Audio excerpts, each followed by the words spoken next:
Tangan kok kolesterol itu. Ini gitu.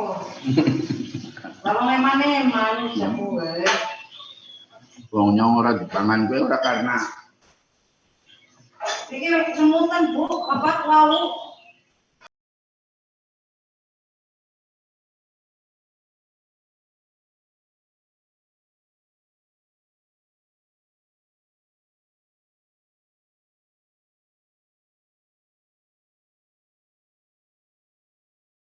Mendoan kesungguhan ini pas ngambil mendoan dia tukang.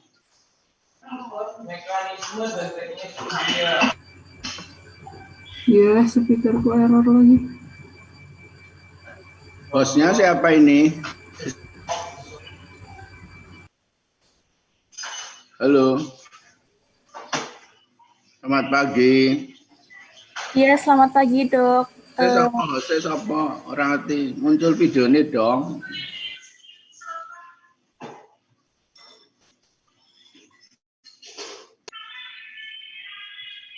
Yang dari Unsut siapa nggak ada? Baik, Dok. Adminnya. Saya penanggung jawab dari dokter. Untung dari Unsut. Dengan mahasiswa apa pegawai? Saya mahasiswa, Dok. Nah, terus kok Unsut nggak ada yang ikut? Absen apa-apa nggak ada?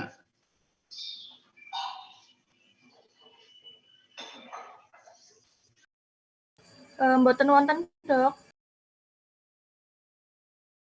Mungkin belum join.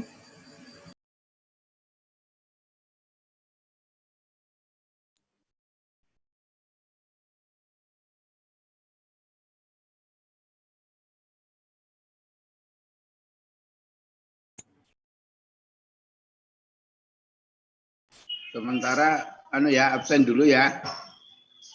Biar lihat ininya apa.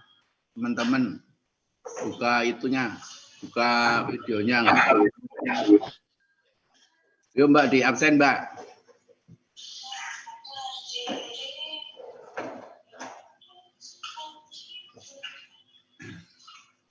Ya.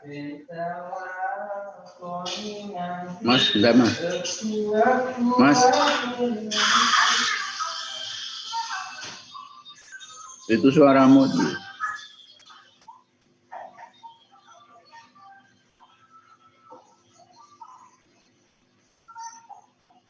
Ayo. Absen endi? Apa aku sing absen? Alexander Adam Jovan di. Alexander.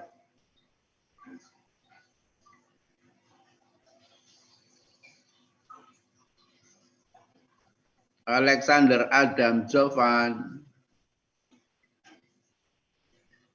Nah, orang absen dewe tak absen toh.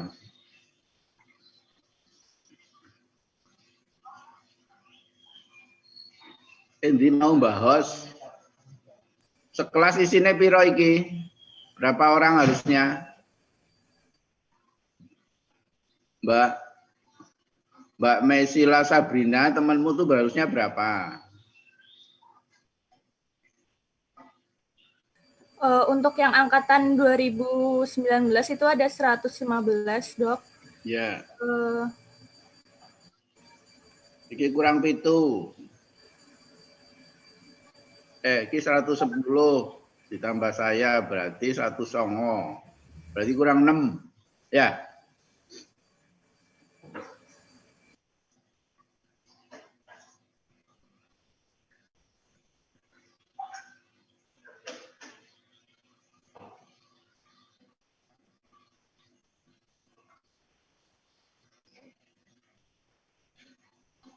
Wis dibuka arep di absen jenengan apa aku? Untuk absennya nanti dari Unsut sendiri ada Google Form-nya, Dok. Oh, ada Google Form-nya. Lah nek aku pengen terus siji ora iso. Iya, sakit, Dok. Oh lah, tapi suwen ya satu ya. kameranya bisa dibuka. Wis dimulai wae di anu jenengan doa. Baik teman-teman, untuk mengawali kuliah pada hari ini dengan Dr. Untung, berdoa dimulai.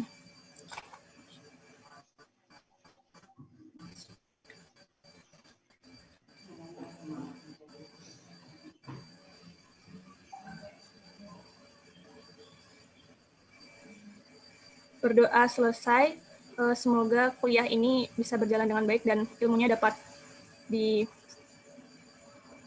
diserap oleh kita. Oke, Assalamualaikum warahmatullahi wabarakatuh. Partisipan 112 ya. Kita mulai ya Mbak, slide Mbak. Yang itu dulu yang judulnya nyeri. Kan itu ada 2 slide.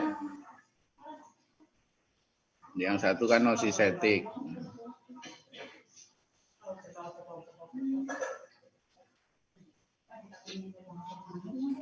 Yang ini Dok, apakah slide-nya sudah muncul? Belum full. Yang satunya Dek, anu apa? PT satunya lagi, PowerPoint satunya lagi.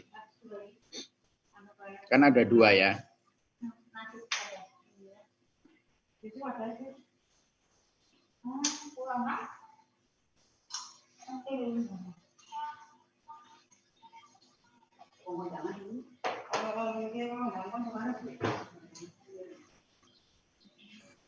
Yang ini ya Dok? Ya, yang Pak Andraji. Ini kan PDF ya? Bisa nggak dipakai?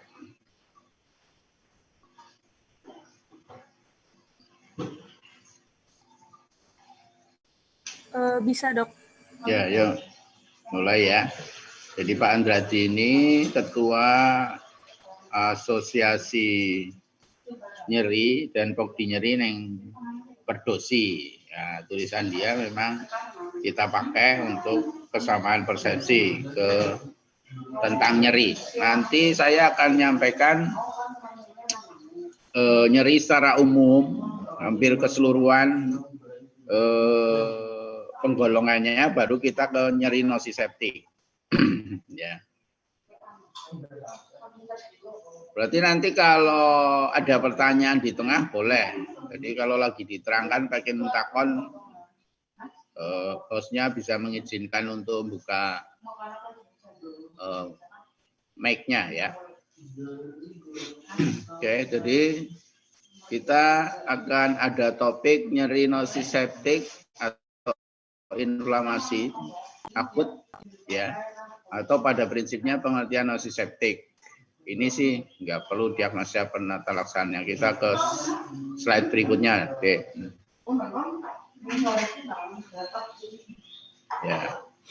Nanti kita akan bahas tentang mekanisme dasar nyeri sama nyeri nosiceptik.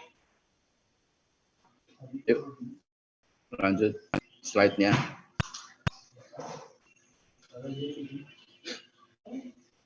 Lanjut slide-nya. Susah ya? Ya.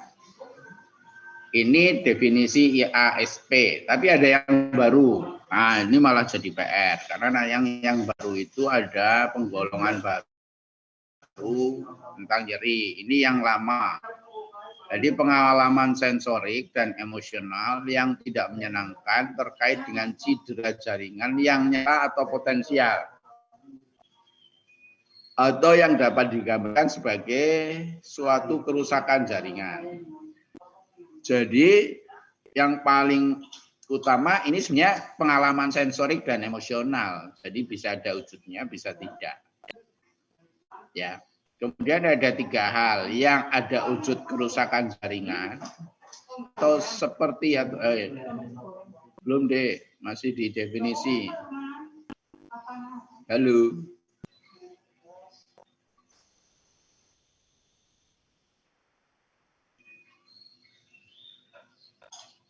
Ya. Jadi ada 3 prinsip di dalam definisi. Pertama, nyeri itu sebuah sensasi dan emosional. Jadi sangat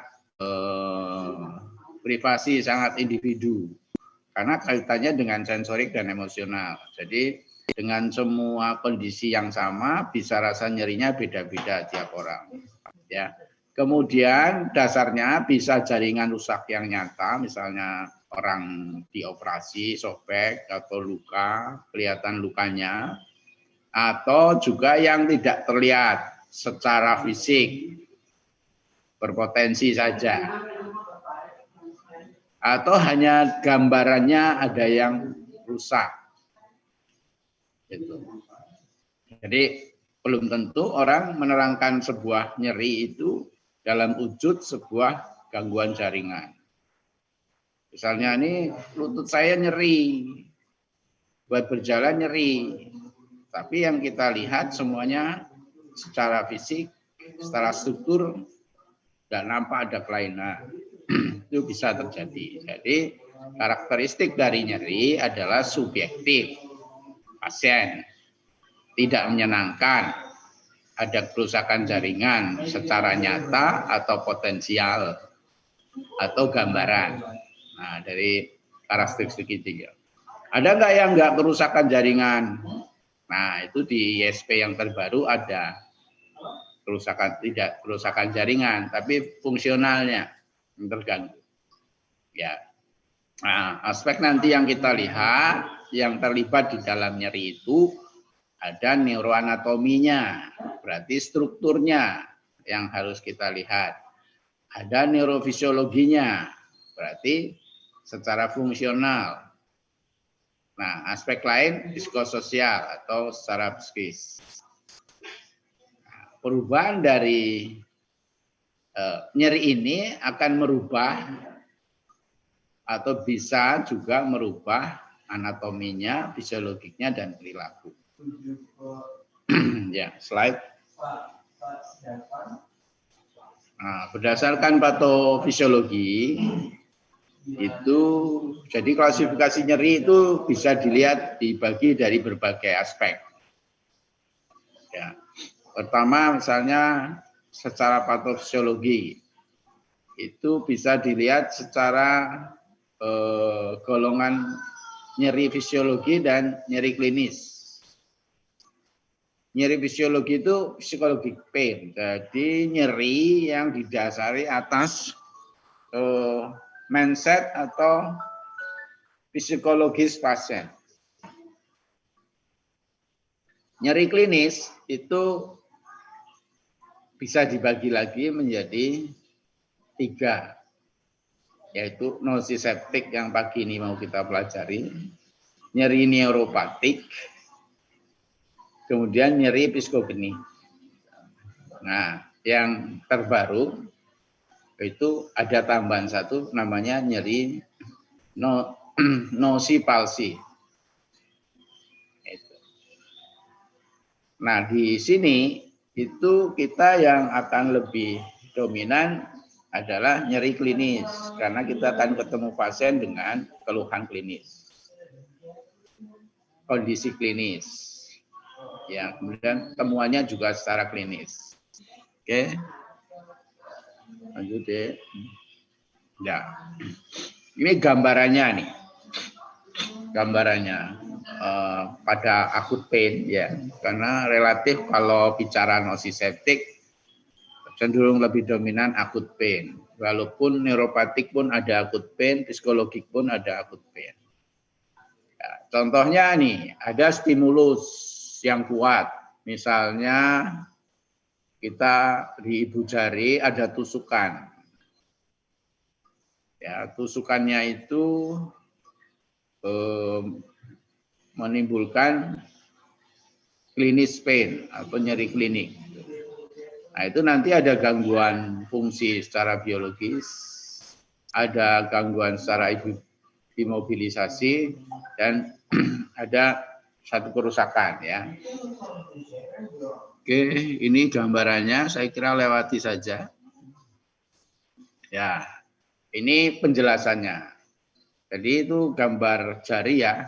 Ada gambar jari, misalnya di jari ini ada sesuatu yang ganggu. misalnya kena panas, bisa kena dingin sekali, misalnya kamu pegang air es batu, atau kamu tertusuk jarum, terjepit pintu misalnya. Karena kita tahu pada rangsang ini bisa mekanik, bisa suhu, ya, bisa elektrik, misalnya kesetrum. Dari jaringan yang terkena rangsang, noxious, di situ sudah terjadi suatu tissue injury yang bentuknya adalah inflamasi. Nah, jadi inflamasinya dulu apa nyerinya dulu? Ya, inflamasi dulu. Karena dari inflamasi itulah ada tadi impuls yang memberi gambaran rasa nyeri, di mana impuls itu akan dikirim melalui jalur sensorik alfa, delta, dan C fiber. Jadi penghantarnya itu saraf A, delta, dan C. Apa itu A, delta, dan C nanti. Kemudian dikirim ke medula spinalis. Ya, di medula spinalis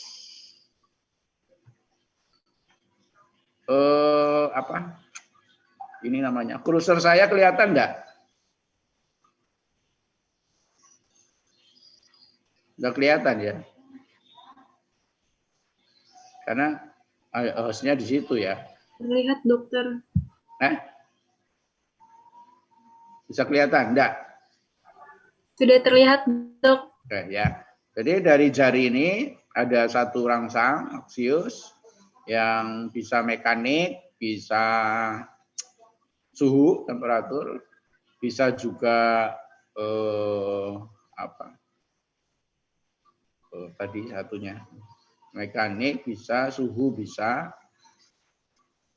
Ini dikirim ke medula spinalis menggunakan fiber jaringan alfa, delta, dan C. Kemudian ke medula spinalis. Nah, di medula spinalis, di cornu dorsalis akan dikirim secara silang. Jadi kalau dari ini kanan dikirim ke kiri dulu, baru naik ke atas ke daerah persepsi di sentral.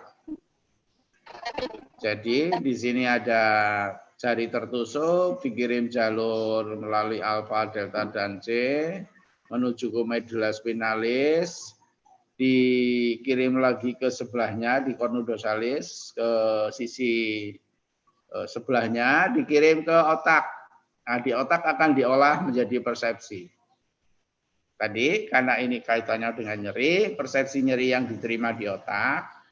Nah, disinilah yang menjadi dasar. Berat ringannya rasa nyeri itu berdasarkan memori seseorang, emosional seseorang. Satu contoh, orang yang biasa ada kerusakan jaringan di sini, misalnya maaf, tukang batu, montir, gitu. Sudah terbiasa ini tiap hari kecetok. Akan berbeda dengan kita yang nggak pernah kena. Begitu kita kena sedikit, mungkin responnya sebenarnya ringan, bisa diartikan sesuatu yang berat. Kalau yang sudah terbiasa secara memori, ketok-ketok yang ringan mungkin di sini sudah nggak terasa muncul responnya. Nah, dari otak itu akan dikembalikan itu ya ke medula spinalis lagi. Nanti akan direspon ini oleh saraf sensorik. Saraf sensorik. Ya, di sini. Nanti ini yang bentuknya respon dari orang masing-masing. Slide lagi. Saya kira penjelasannya itu lanjut. Mbak E.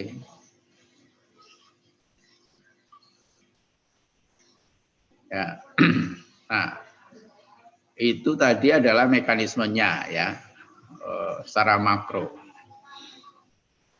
Klasifikasi nyeri itu saya ulangi yang tadi itu kita bagi secara klinis adalah nosiseptik, neuropatik, dan psikogenik ya. Sedang berdasarkan waktu itu ada nyeri akut, ada nyeri kronik. Ada juga yang mengklasifikasi subkronik, subakut. Nyeri akut prinsipnya adalah nyeri yang belum sampai 3 bulan sebenarnya. Ya, nyerinya singkat. Biasanya karena jaringannya nampak memang kerusakan jaringan.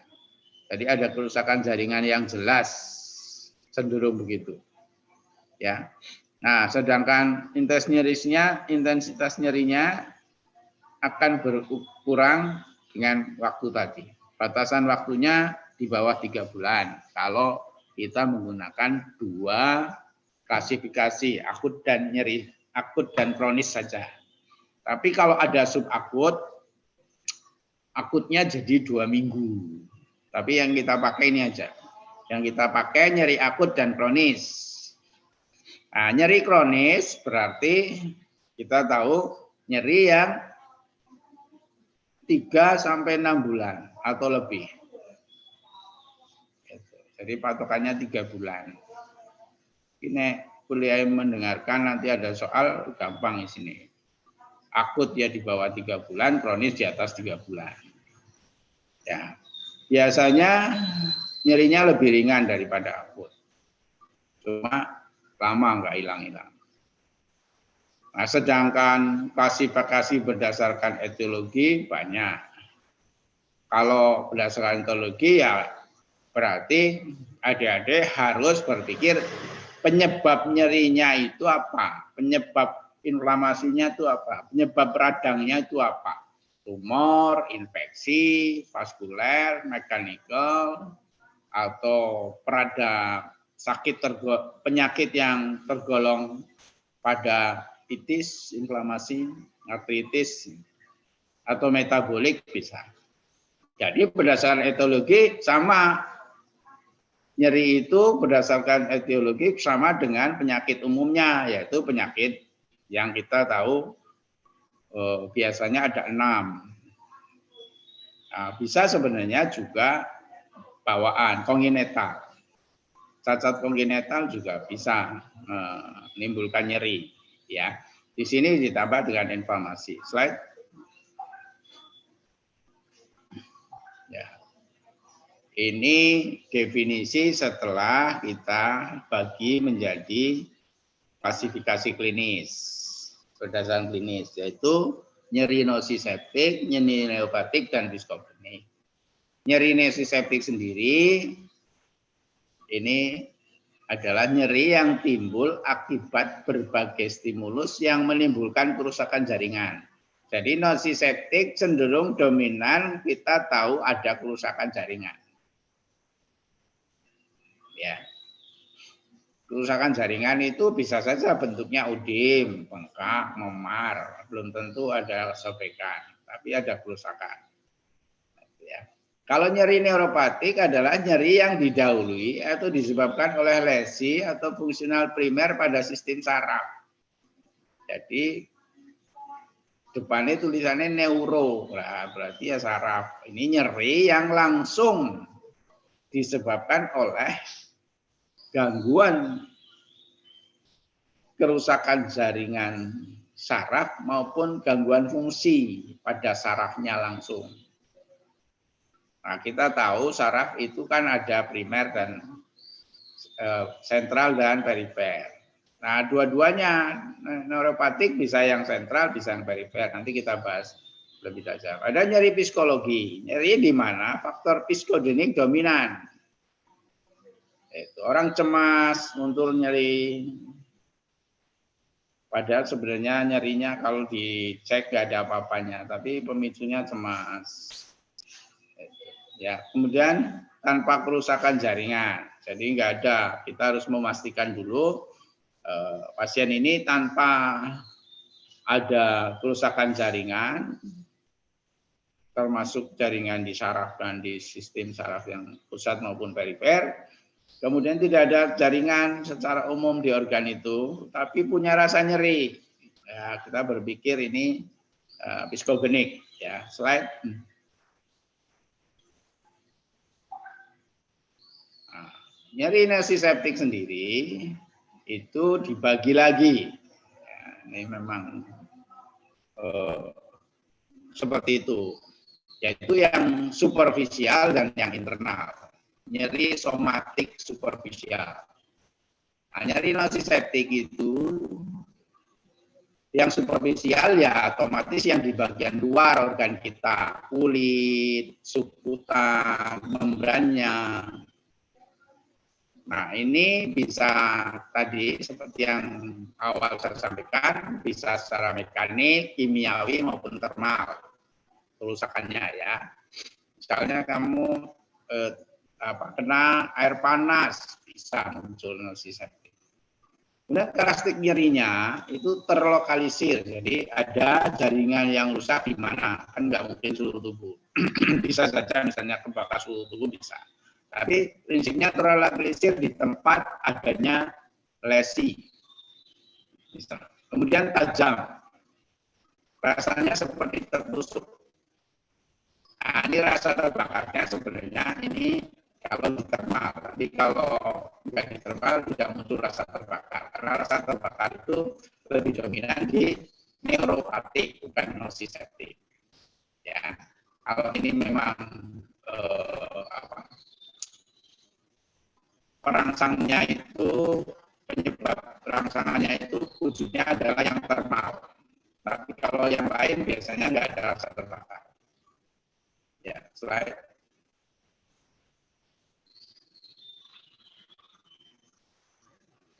Ya. Nocipeptik yang dalam, tadi yang superficial. Dari berasal dari otot. Jadi otot itu ikutnya nocipeptik dalam. Berarti di luar otot tadi itu yang luar, ya, yang eksternal superficial. Nyeri otot, tendon, sendi, fascia tulang. Nah, ini ikut nocipeptik dalam. Rangsang nyeri berasal dari peregangan. Misalnya kamu stretching, olahraga nggak pakai pemanasan bisa, atau duduk kamu selama kuliah nggak bergerak sama sekali. Itu pinggang bawah otot-ototnya terjadi peregangan, itu bisa. Ya, saya kira bisa gerakan mekanisme, histomik, dan inflamasi ini pada somatik. Karakteristik nyeri terlokalisir, tersebar, menjalar, nyeri tumpul, nyeri sekali dan terang. Di sini nggak ada terbakar karena unsur rangsangnya adalah mekanik. Ya. Mohon maaf dokter, suaranya sepertinya ada gangguan. Suaranya nggak keluar ya? Ada suaranya. Keluar tapi putus-putus dokter. Putus ya. Halo, sekarang sudah jelas? Belum dokter. Belum. Masih keluar ya.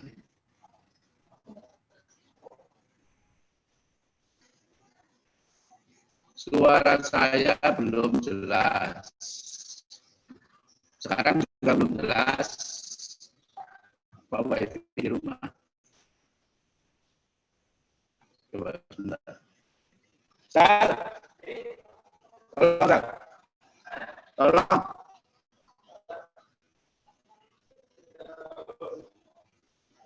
Jangan ruangan aku. Jadi suaranya katanya nggak jelas tuh. Apa? Suaranya nggak jelas. Mobilnya headsetnya di mobil.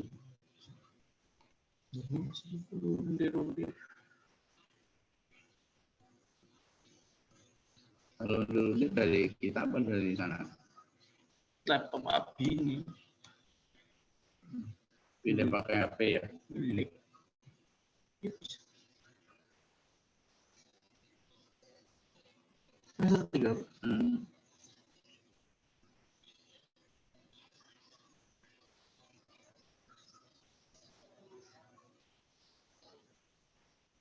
Halo, suaranya belum jelas deh. Halo. Agak kurang jelas, tapi lebih jelas daripada yang tadi, Dok. Sudah suara volumenya bisa.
Pakai HP masuk enggak, Dek? Masuk, Dok, jelas. Ya wes, monggo iki bae. Ini tulisannya cilik-cilik ya. Udah nih. Jadi contoh artrit somatika. Slide berikutnya, Dek. Ya. Kemudian yang ketiga, visceral. Jadi tadi ada superficial, ada dalam, ada visceral. Nah, jangan terkecoh dalam dengan visceral. Kalau dalam itu prinsipnya di bawah kulit. Kalau visceral, organ-organ dalam. Ya, jadi nek visceral kui nyeri yang berasal dari organ dalam. Organ dalam misalnya organ-organ pencernaan, paru, jantung. Nah, radang rangsang nyeri berupa biasanya distensi organ, spasmo otot, obstruksi, iskemi, dan inflamasi. Lokasinya juga biasanya ini beda. Kalau yang tadi bisa jelas terlokalisir, kadang kita tidak jelas nih. Contohnya pada kasus PT usus buntu atau infeksi saluran kencing. Biasanya gambaran nyerinya ke depan, ke bagian perut bawah misalnya. Ternyata problemnya di dalam. Ya. Misalnya orang pankreatis atau kolik, perutnya nyeri sekali, atau orang dengan gangguan gastritis atau radang sendi sehingga ada ulkus pepticum yang terjadi, nyerinya di ulu hati. Orang ngeluh nyeri ulu hati. Nah, itu nosiseptik ya. Kemudian slide berikutnya.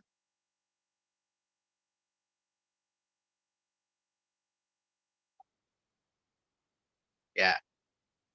Ini nyeri neuropatik ya. Nyeri neuropatik nanti ada sesi sendiri kalau nggak salah. Di slide aja, di switch aja.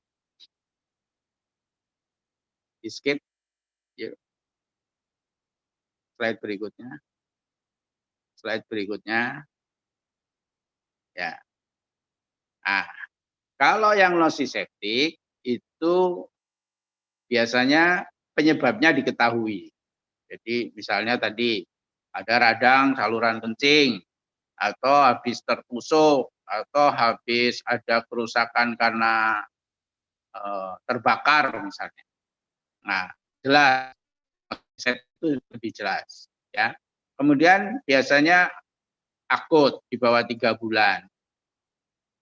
Nyerinya bisa hilang total seperti sembuh betul sesuai dengan kerusakan jaringannya. Jadi kalau jaringannya bisa kembali semula, orang luka kemudian sudah sembuh lukanya, betul-betul tidak meninggalkan masalah di situ, nyerinya bisa ikut hilang, ya.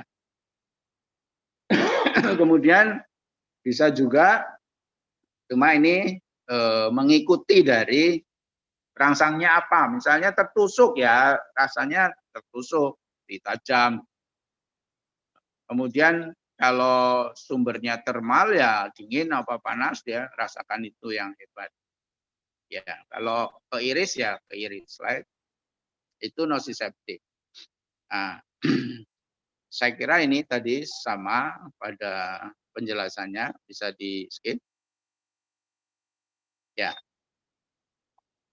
Nah, sindrom nyeri sendiri sebenarnya memang bisa muncul pada klinis.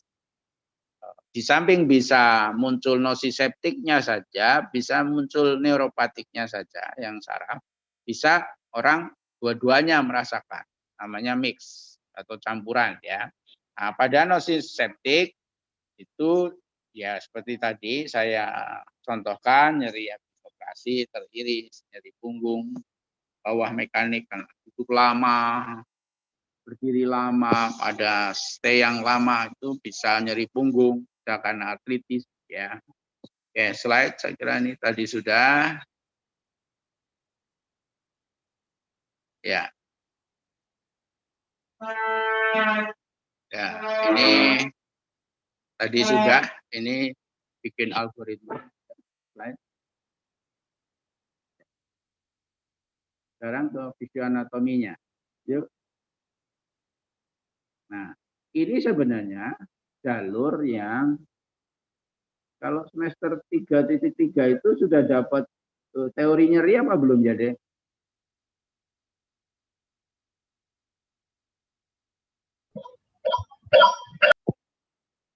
Belum? Halo?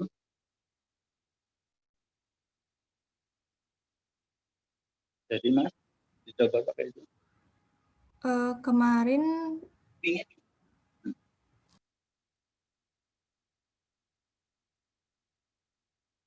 sudah belum di semester berapa?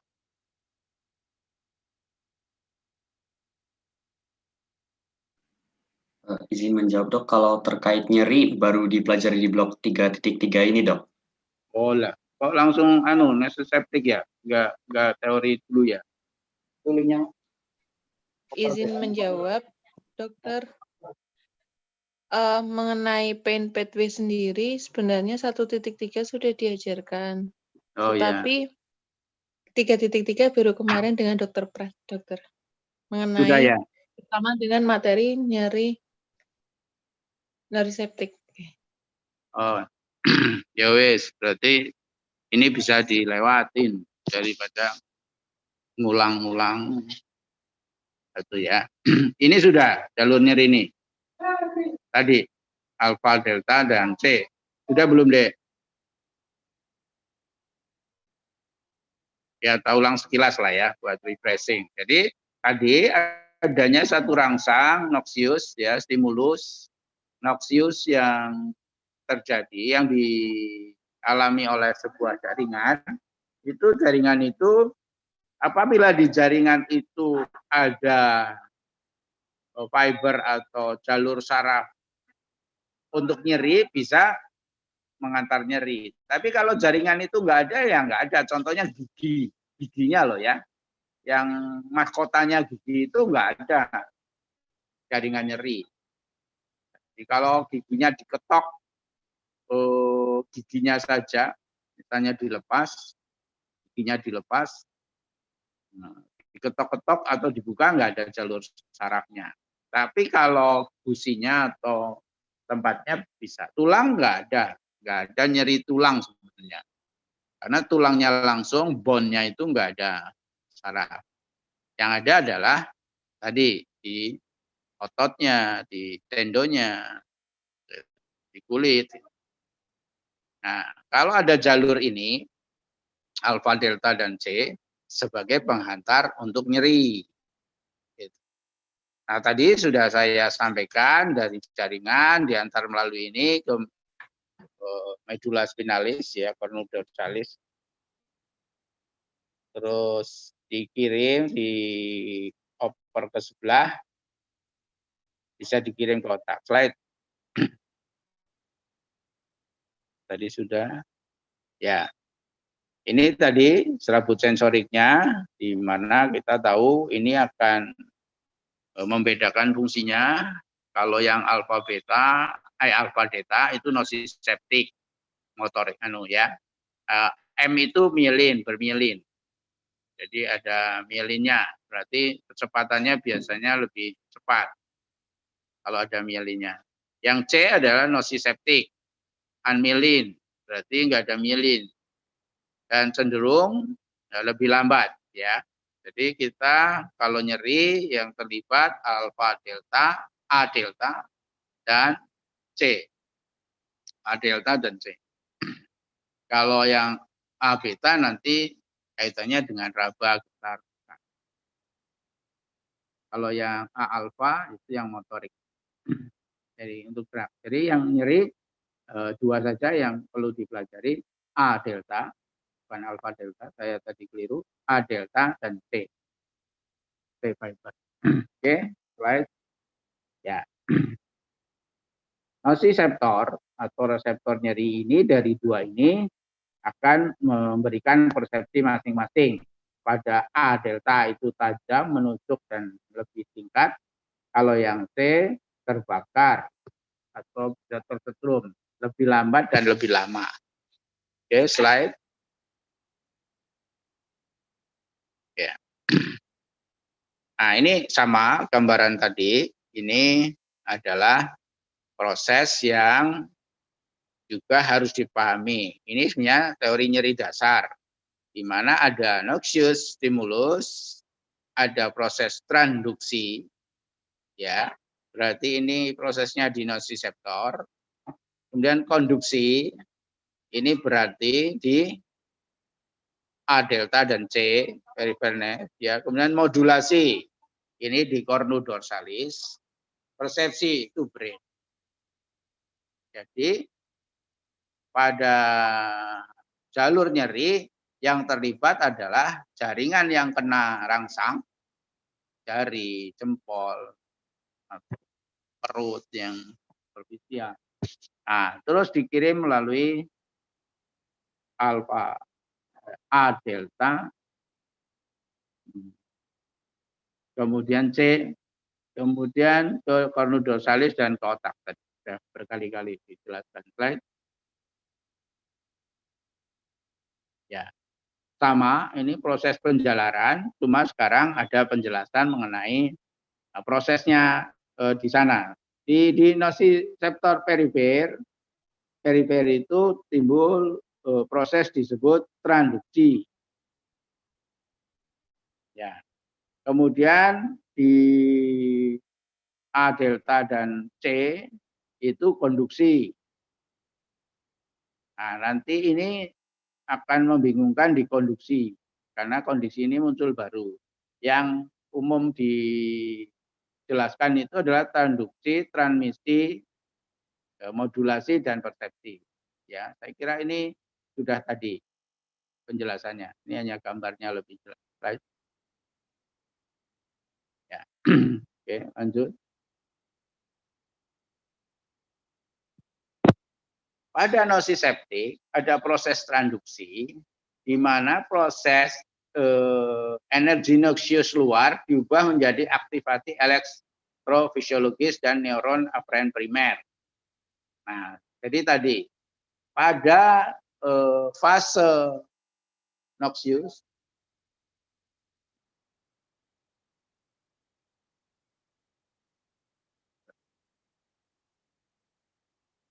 bentar deh, klik dulu.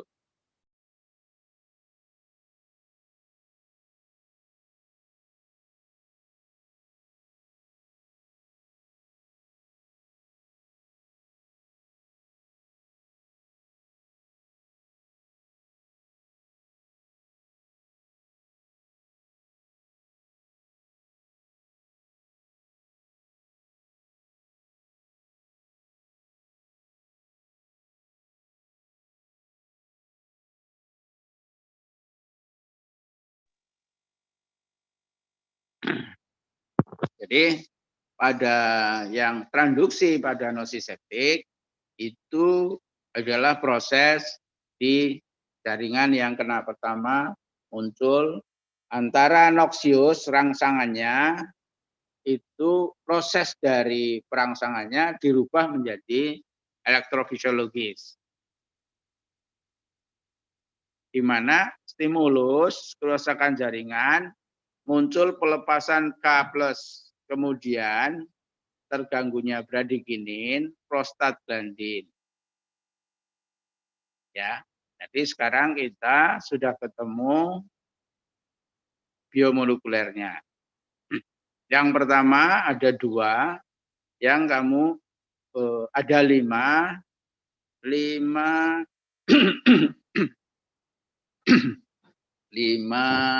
neurotransmitter. Ya, dan ini 5-5-nya harus apa? Kalium, bradikinin, prostaglandin.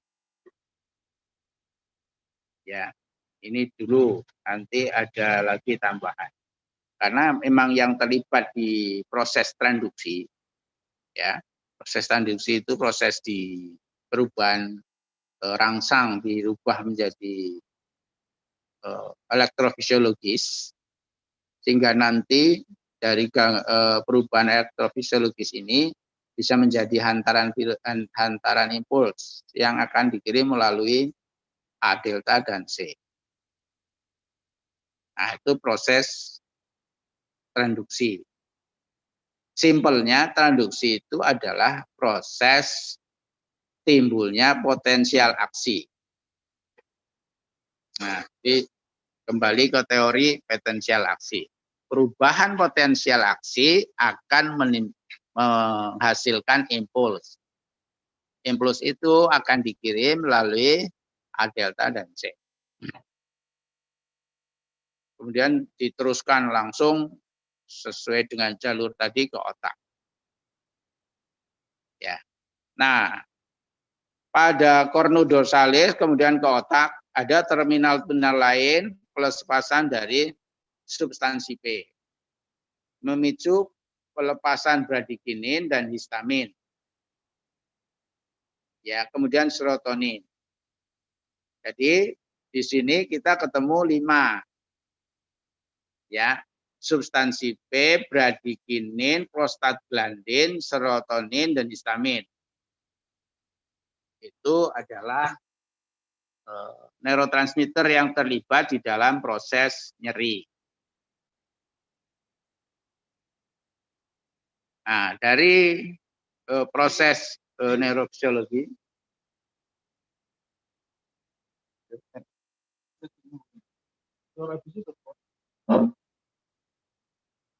ke laptop lagi deh.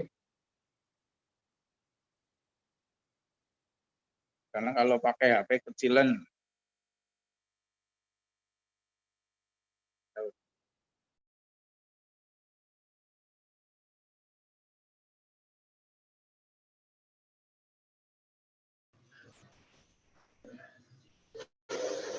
Ya. Jadi kita suaranya udah jelas? Pakai laptop? Jelas, Dok. Jelas ya. Saya itu sampai jam berapa sih? 8.50 ya? Iya, Dok. Ganti gimana? Ya, koordinalis kemudian ke otak. Di terminal-terminal lain ada pelepasan substansi P ya. Jadi di sini di transduksi itu tadi kita ketemu bradikinin, kalium, kemudian prostaglandin.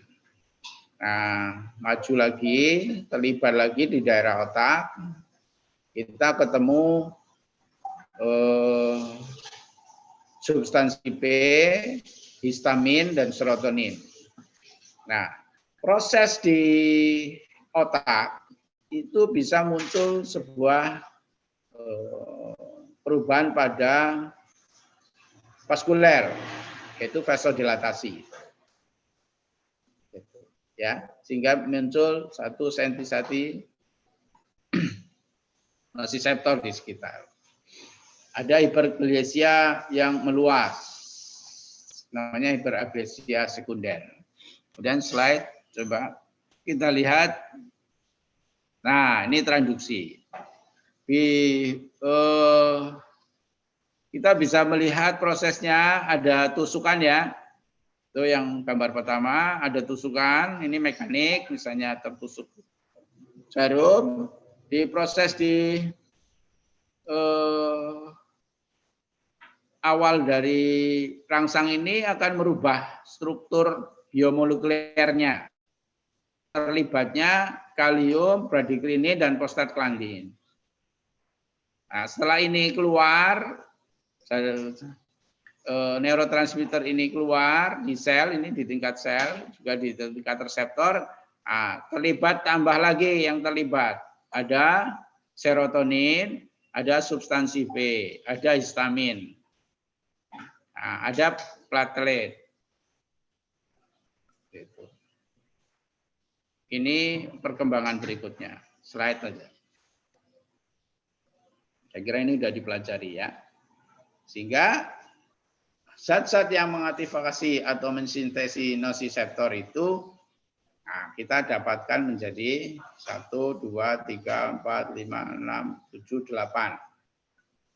Nah, kamu bisa lihat ini selnya rusak, hipoksik, oksigennya sangat turun, bisa menjadi gumpalan.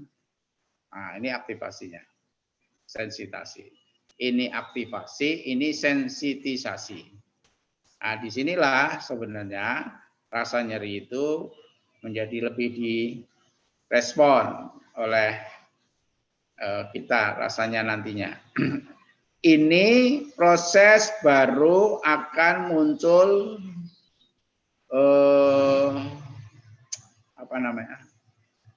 potensial aksi yang akan kirim jadi impuls ya. Slide.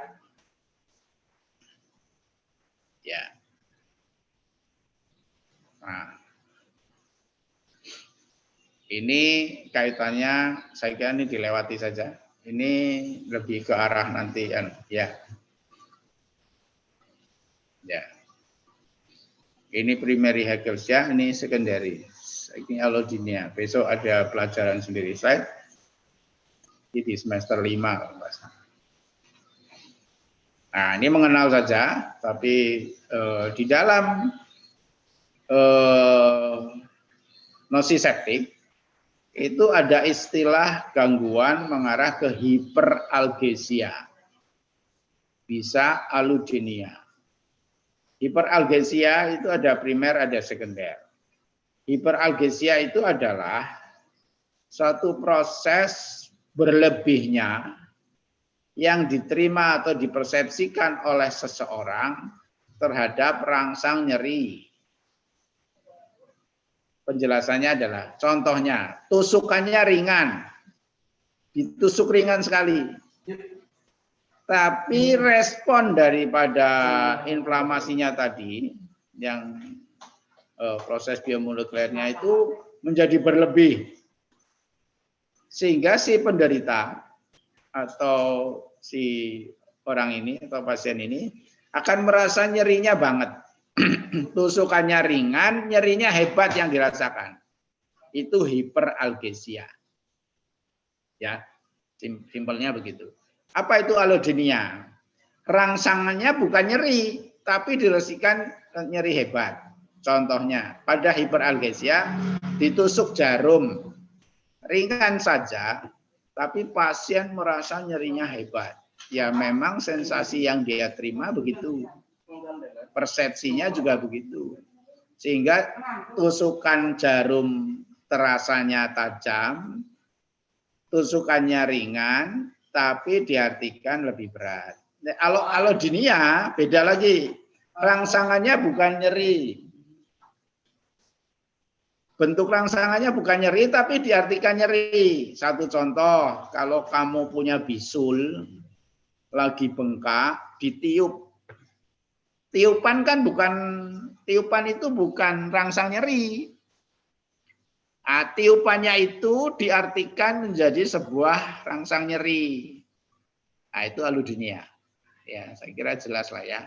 Satunya rangsangnya sesuai dengan nyeri di hiper jadi lebih berat, satunya bukan rangsang nyeri menjadi perubahan nyeri. Slide.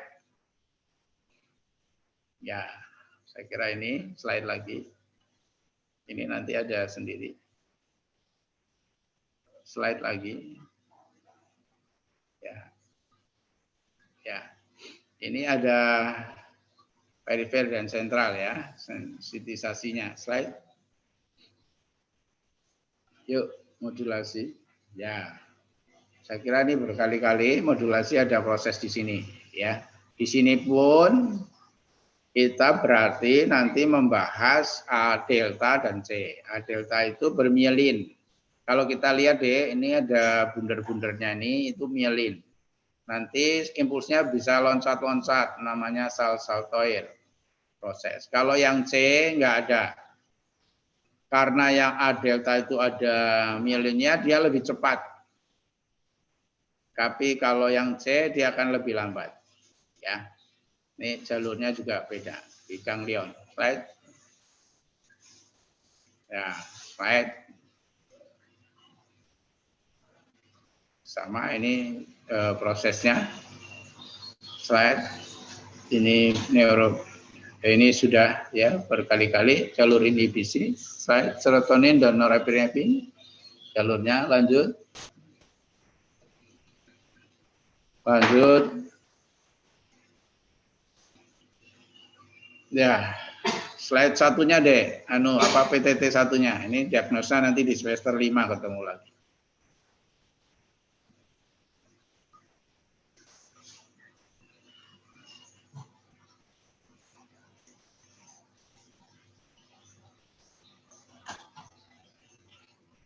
Di full screen.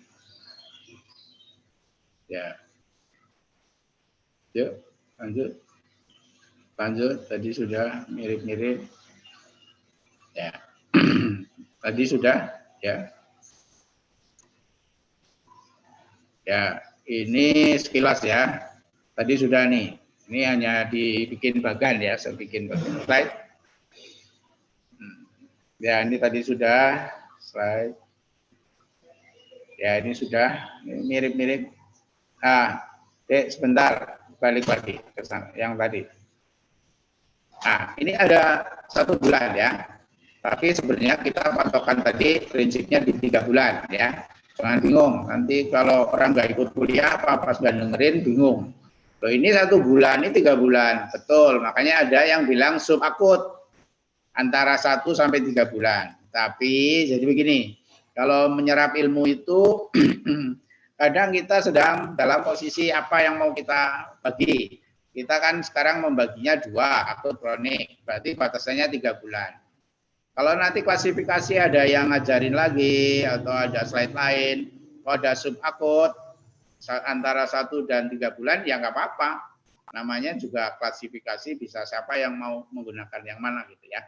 Nah, pas saya ini kita bagi 2 aja, akut dan kronik. Jadi ada 1 bulan dan 3 bulan ya.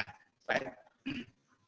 Ya, ini sebenarnya kesimpulan yang tadi, PowerPoint-nya supaya lebih mudah. Slide. Sama slide. Ya. Nah, ini adalah satu alat visual analog scale atau bisa juga menggunakan numerik ya. Ya.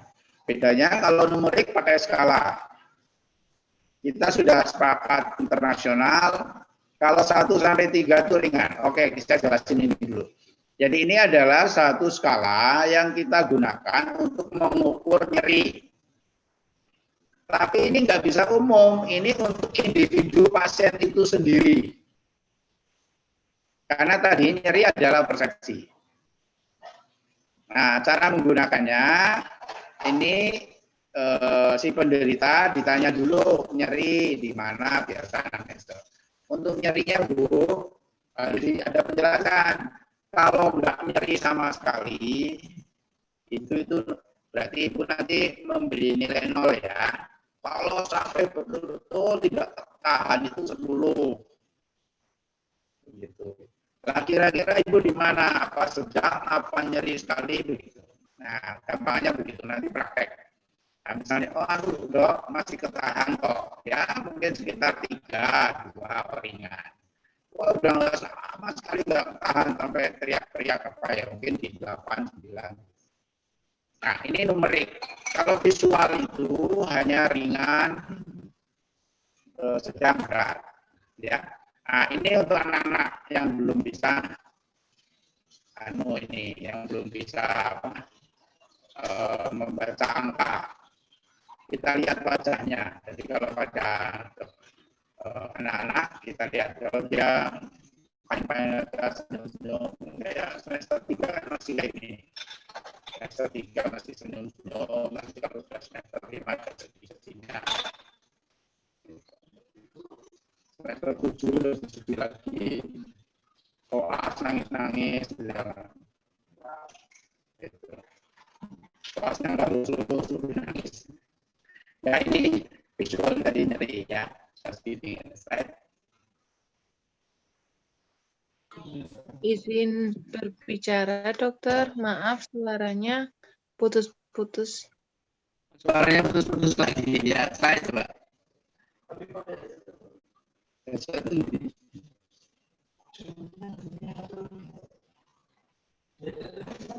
Ya, slide. Ini masih sama. Sama ini PPT yang tadi. Slide terus.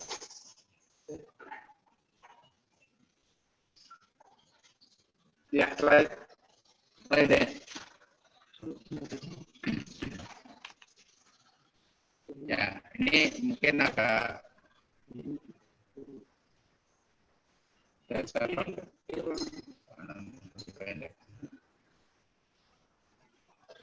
nah, suara deh agak jelas apa sama aja. Hasil, halo.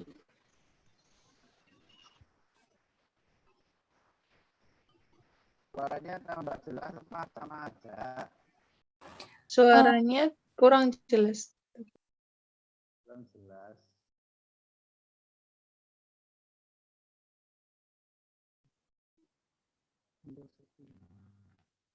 Bentar ya, Dek.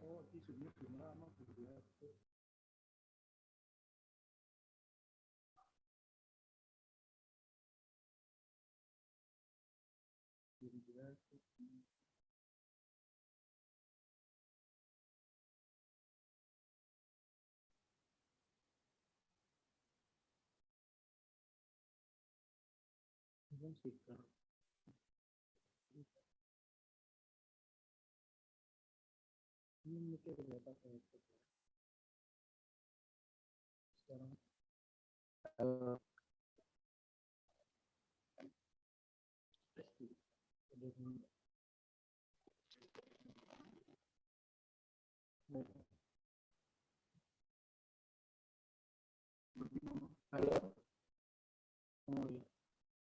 Tambah jelas mau sama saya.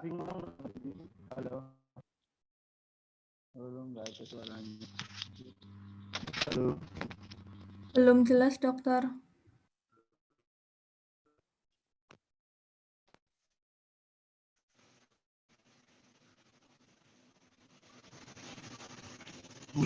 Kartu lebih isinya apa aja? Nggak tahu. Bodoh gini.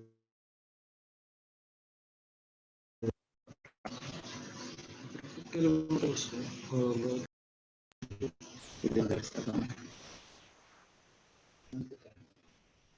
Oke, ya. Cek.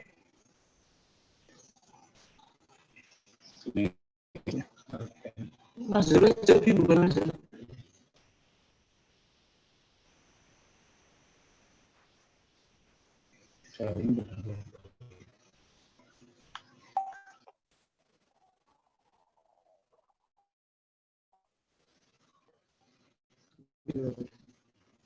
Cek.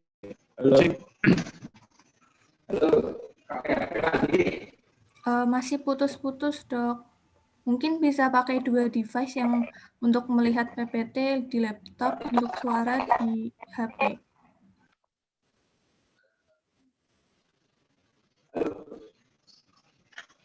Ini ada yang ngasih saran Pak suara di HP.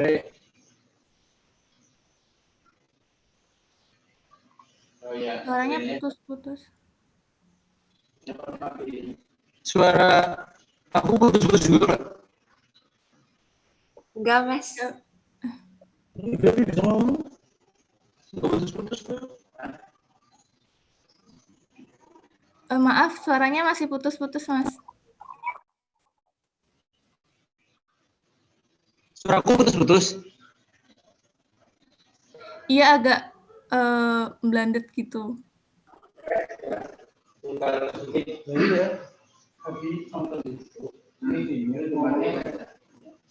Pakai HP suaranya ada nggak ya?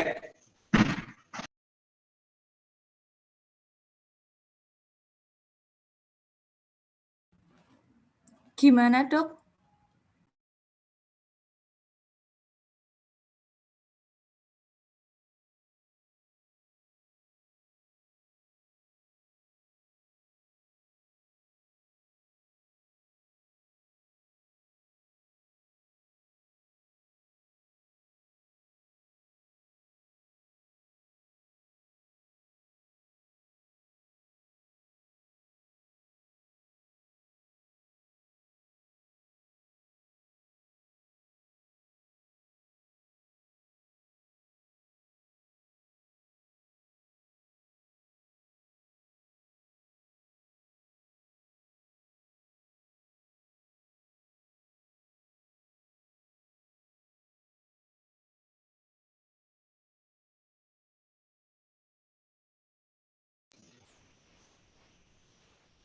Suaranya sudah jelas.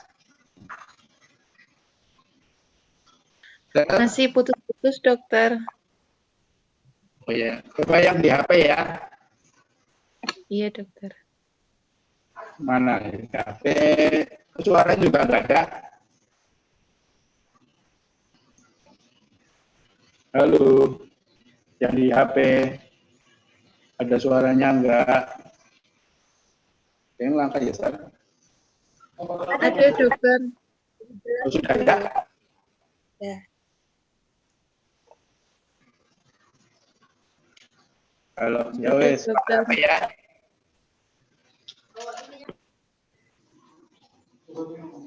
Halo. Pakai punya Hasan. Wes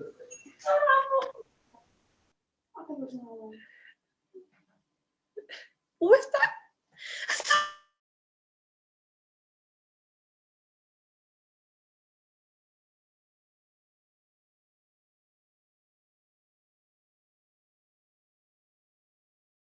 Yang unmute ini. Enak yang pakai HP apa yang laptop suaranya? Enak pakai HP, dokter. Ini Oh, iya. jelas.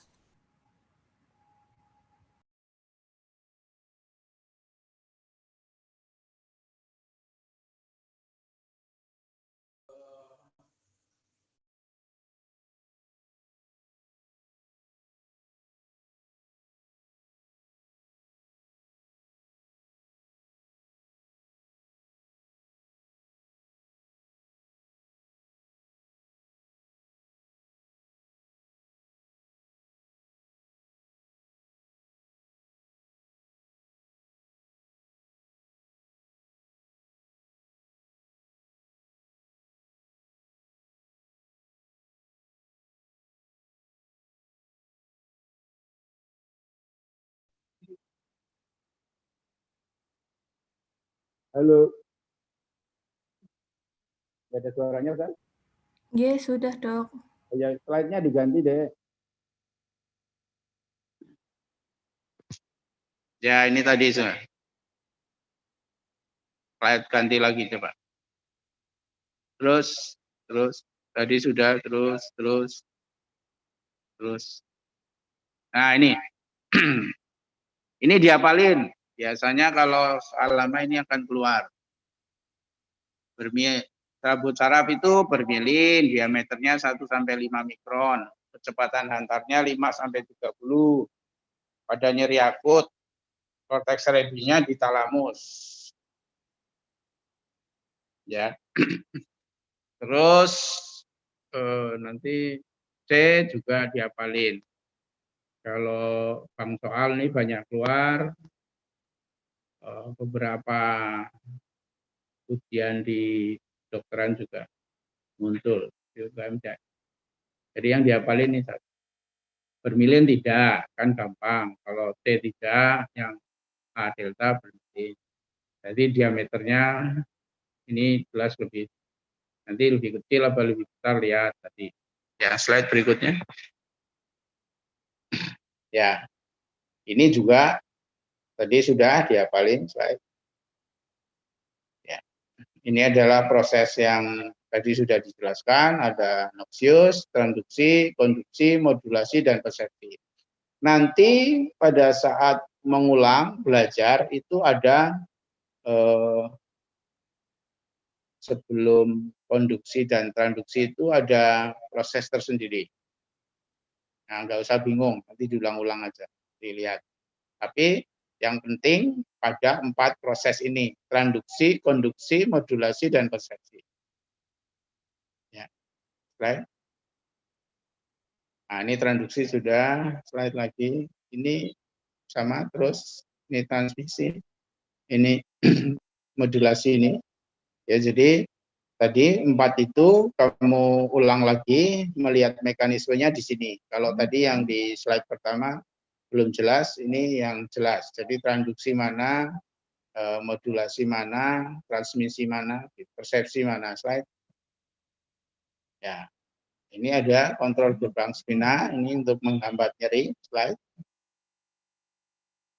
Nah, ini jalur descendennya, ya, dari atas ke bawah untuk memberi respon, misalnya orang tertusuk, terus ada rasa nyeri, kemudian ada perintah dari otak menghindar, itu jalur descendant. Oke.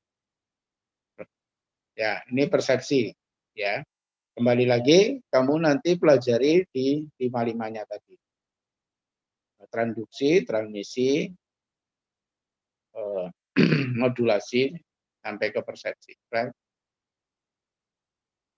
Ya, ini satu contoh.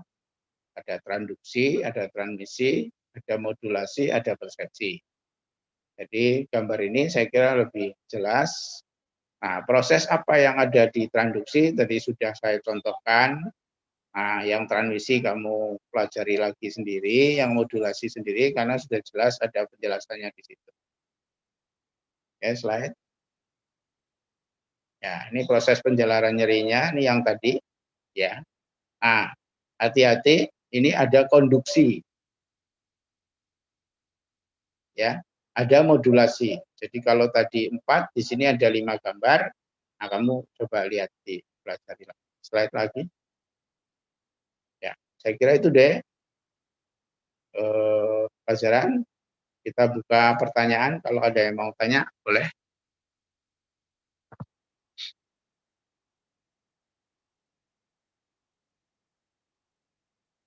Kalau nggak ada yang tanya, ya kita akhiri, tidak apa-apa.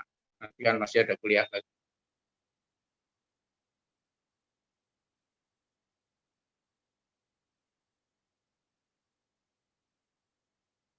Ada pertanyaan? Oh, nggak ada. Masih ada 5 menit. Berarti 30 menit. 82 harusnya 8.50. Oh iya. Jadi kamu harus melihat koleksi cupang saya. Nah, ini ada 6 cupang, ada namanya sendiri-sendiri. Boleh dihafalin, boleh enggak, kalau ini bukan pelajaran. Nah. Oke, terima kasih, Dek. Oh, masih ada. Bentar, itu baru 6 cupang. Ini semuanya 21. Nah, ini Giant namanya. Ini pensi. Enggak kelihatan. Ya wis, saya akhiri kuliah. Wassalamualaikum warahmatullahi wabarakatuh. Waalaikumsalam Waalaikumsalam warahmatullahi Terima wabarakatuh. Terima kasih dokter. Terima kasih dokter. Terima kasih dokter. Silakan, Les.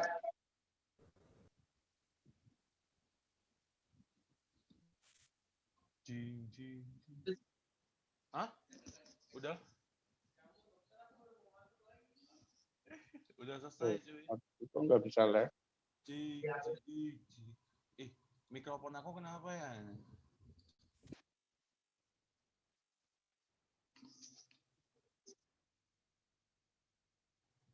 Hai.